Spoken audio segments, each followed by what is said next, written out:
તો સૌથી પહેલાં આપણે મરચાં જોશું. અત્યારે ચોમાસામાં ખાસ કરીને મરચાં બગડી જાય. જો આ રીતે બગડે.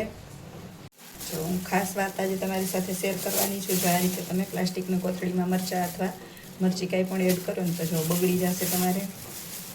જો ફૂગ દેખાય છે રીતસરની અને બગડી પણ ગયા છે. જો આનું ડીટીયું ખરાબ થઈ ગયું છે. તો મરચાં આપણે લાંબો સમય સુધી કેવી રીતે સાચવવાની એ જોશું. આપણે કોથળીમાં તો પહેલાં રાખવાના જ નહીં, અને ડીટીયાથી પણ બગડી જાય. તો આપણે એકદમ સરસ આવા લીલા અને તાજા વાડીએથી લઈ એવા જ રાખવા હોય તો તમારે શું કરવાનું? જો આ ધોઈ લીધા છે આપણે અને એકદમ સરસ રીતે કોરા કરી લીધા છે. જો આ રીતે કોરા કરી લેવાના ખાસ કરીને તમારે. અને આ ડીટીયા બધાય કાઢી નાખશું આપણે. જો હજી તાજા જ છે ડીટીયા, ન કાઢો તો પણ ચાલે. અને આપણે તો અહીંયા કાઢી જ નાખવાના છે ડીટીયા. ડીટીયાથી પહેલાં વધારે બગડે મરચું. આ રીતે બધા ડીટીયા કાઢીને આપણે અલગ કરી લેવાના છે. જો આ રીતે ડીટીયા આપણે બધા જ કાઢી લીધા છે અને અલગ કરી નાખ્યા છે. અને જો તોય 2 મરચાં આવા આવ્યા છે. જો અહીંથી સાવ ખરાબ જ થઈ ગયા છે. જોઈ શકો છો તમે. જો કાળાઈ થઈ ગયા છે. તો એને તો આપણે હારે એડ કરવાના જ નથી, એને આપણે અલગ રાખી દીધા છે. અને એકદમ સરસ કોરા થવા દેવાના. એ ખાસ ધ્યાન રાખવાનું તમારે. જો સૌથી પહેલાં આપણું મરચું ક્યાંથી બગડે તો આપણે ગૃહિણી હોય એટલે આપણને ખબર જ હોય. જો અહીંથી ડીટીયાથી જ બગડે. તો આપણે ડીટીયા બધા કાઢીને અલગ રાખી દીધા છે. જો આ આપણા ડીટીયા છે. જો હવે છે આપણે આ રીતે ચેનવાળી અને જો આ રીતે કાણાવાળી આપણી પાસે બેગ છે. સ્પેશિયલ હું આમાં મરચાં ને એવું જ રાખું છું. ટમેટા ભરી શકો તમે, મરચાં ભરી શકો, કંઈ પણ રીંગણા જે શાક બગડી જાય એવા હોય ને એ આપણે આમાં ભરી દેવાના. પ્લાસ્ટિકની બેગમાં નહીં રાખવાના. જો અહીંયા જાળી હોય ને એટલે હવાનું અવર જવર થાય અને તમારા મરચાં બગડે નહીં. સુકાઈ જશે, લંઘાશે, પણ અત્યારે જે ચોમાસામાં ખાસ પ્રોબ્લેમ હોય ને કચકચવાની, એ નહીં થાય. જો આ રીતે આપણે ફ્રીજમાં રાખી દેવાના છે.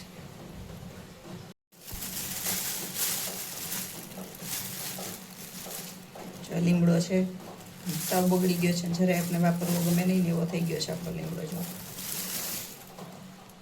તો આ રીતે લઈ લેવાનો એક સ્ટીલનો ડબ્બો તમારે. અને આપણે સરસ તાજો લીમડો ધોઈને આપણે સૂકવી લીધો છે. જો કોરો કરી દેવાનો, એ તો ખાસ ધ્યાન રાખવાનું. આપણે લીમડાના પાન બધા તોડીને ડાળીથી અલગ કરી દેવાના છે. આ તમે કદાચ મહિનો દિવસ સુધી સાચવશો ને તો એ તમારા પાન એવા ને એવા રહેશે. કારણ કે અત્યારે ચોમાસામાં ખાસ આપણે ગમે ત્યારે શાક લેવા ન જઈ શકતા હોય. તો આપણે જે આપણી પાસે હોય ને આપણે સ્ટોર કરીને રાખવું. આ છે તીખી મરચી. આપણે ગુજરાતી મરચી વગર તો હાલે જ નહીં. દાળમાં કઢીમાં બધે જોતી હોય. અને આદુ મરચી એક ડબ્બામાં જો એકદમ મસ્ત થઈ ગઈ. અને તમે મહિનો દિવસ સુધી વાપરી શકો. સ્ટીલના ડબ્બામાં રાખો એટલે પ્લાસ્ટિકમાં ક્યારેય નહીં રાખો. હવે ખાસ છે આપણે લીંબુ બધાને બગડી જતા હોય. તે ચોમાસામાં તો ભેજનું પ્રમાણ હોય ને એટલે ખાસ કરીને એવું થતું જ હોય. તો એના માટે હું તમને ખાસ આઈડિયો બતાવીશ. જો કેવા બગડી ગયા છે લીંબુ, જોઈ શકો છો તમે. આમાં તો ફૂગ પણ વળી ગઈ છે. અને જો આ સૌ પીળું થઈ ગયું છે. અને અત્યારે ફાટેલા આવે ચોમાસાના તો એમાં આ રીતે થઈ ગયું છે. તો લીંબુ તમે લાંબો સમય સુધી સાચવવાય ને કદાચ 6 મહિના સુધી તમારે એમણે પેડા રહેશે. આવી રીતે પ્લાસ્ટિકની બેગમાં તો ક્યારેય નહીં રાખવાના. કાંઈ એમને છૂટા રાખી દેવાના ફ્રીજમાં, તો તમારે સુકાશે પણ બગડશે નહીં.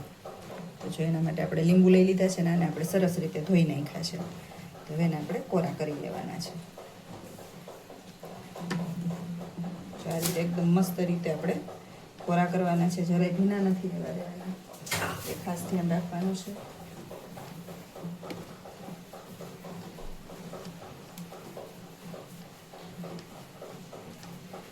તો મિત્રો, હજી સુધી તમે ચેનલમાં નવા હોય ને સબસ્ક્રાઈબ ન કર્યું હોય તો સબસ્ક્રાઈબ ચોક્કસ કરી દેજો. અને કયા સિટીથી બોલો છો ને એ ચોક્કસ જણાવજો. અને બધા મિત્રોની ફરમાઈશ હોય છે કે તમે વિડીયો હિન્દીમાં બનાવો. તો આપણે હિન્દીમાં પણ ટ્રાય કરશું. મને હિન્દી આમ આવડે તો ખરી, પણ કદાચ હું વિડીયોમાં ન બોલી શકું તો મારી ભૂલ થાય તો માફ કરી દેજો. અને આ વિડીયો જોતા હોય તો તમે વધુ ને વધુ લોકો સુધી શેર કરી દેજો. તમે લીંબુ કઈ રીતે સાચવો છો ને એ પણ કમેન્ટ બોક્સમાં કમેન્ટ કરી દેજો. જો લીંબુ એકદમ સરસ કોરા થઈ ગયા છે આપણા. તો હવે આપણે લઈ લેવાની છે કાચની બહેણી. જો આ રીતે કોઈ પણ એરટાઈટ બહેણી હોય ને એ તમારે લેવાની છે કાચની. લીંબુ સાચવવા માટે આ બેસ્ટમાં બેસ્ટ આઈડિયો છે. જો ઘણા લીંબુ સ્ટોર કરતા હોય, રસ સ્ટોર કરતા હોય, એના કરતાં તમે આ રીતે આખા લીંબુ સાચવીને રાખશો ને તો એ તમારે કાંઈ નુકસાન નહીં કરે અને એકદમ બેસ્ટ રહેશે તમારા માટે.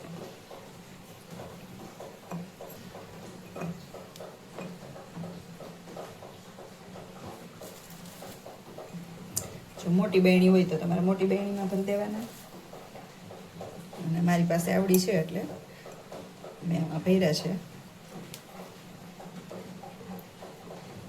આ રીતે આપણે પાછું એરટાઈટ સરસ મસ્ત બંધ કરી દઈશું. જો આ લીંબુ તમે કદાચ 6 મહિને ખાશો ને તો આવું ને આવું જ રહેશે. તમારે જોવું હોય તો જોઈ લો, તમે ચેક કરીને અને ટ્રાય પણ કરજો. અને રીત પસંદ આવી હોય ને તો ચેનલને સબસ્ક્રાઈબ કરવાનું ભૂલતા નહીં, કારણ કે આવી અવનવી રીત અને નવા નવા રેસીપીના વિડીયો હું મૂકતી જ રહીશ. તો ચેનલને સબસ્ક્રાઈબ ચોક્કસ કરી શેર કરો. અને ઘણા લોકોને આવી ખબર નથી હોતી, તો આ કંઈક નવી નવી જાણકારી મળે. તો ચાલો આપણે બીજા વિડીયોમાં મળશું. ત્યાં સુધી thank you for watching. Bye bye. આમાંથી મારી કઈ ટ્રીક તમને પસંદ આવી ને એ પણ કમેન્ટ બોક્સમાં કમેન્ટ કરી દેજો, કારણ કે મેં તમને 3 ટ્રીક તમારી સાથે શેર કરી છે.